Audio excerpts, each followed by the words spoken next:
Hold up, XRP fans. We got some massive news for Ripple and XRP. And specifically, I'm talking about this tweet right here. Now, this, guys, is way bigger than I think anybody realizes. And yeah, sure, XRP didn't react price-wise to this news, and fine, whatever. We've talked about news does not always drive price action, but what this means is way bigger than anybody could possibly imagine. Now, let me explain. So first, let's point out the obvious with this, right? What we see is Connexus, Ondo, Ripple, MasterCard, and JP Morgan all got together and did a transaction on the XRP ledger using interbank settlement rails. Now, what exactly does that mean and why is that such a big deal, you might ask?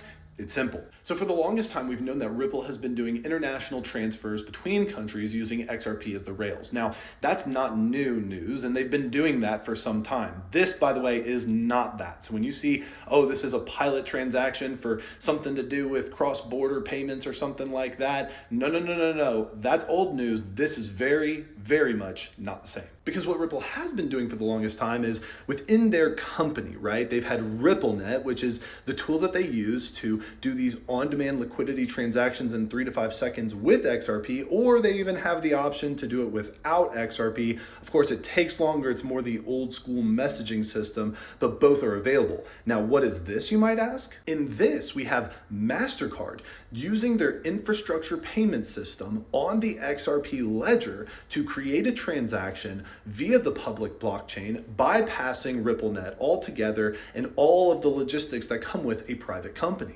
Guys, this is potentially huge because you're bypassing the private sector of Ripple altogether, which might sound bad that you're bypassing Ripple, but in reality, the fact that they touched the XRP ledger, which runs on XRP, without hitting the private sector and having to jump through all the hoops and hurdles of that is big. And if you're still having trouble understanding exactly what I'm talking about, let's liken it to a toll road, right?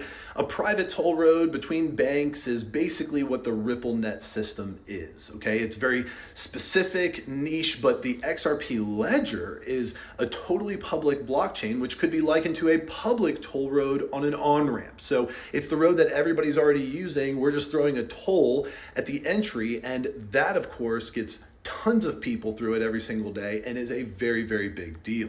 And not only that, guys, but this is Masterbrand, JP Morgan, all these different companies validating the XRP ledger, which is very different from validating Ripple as a company. Remember, the XRP ledger is a public blockchain anybody can use, and it runs on XRP. So they are validating both the ledger and the asset underneath. Now, look, I get it, price didn't move, and yeah, that's kind of frustrating, of course, but the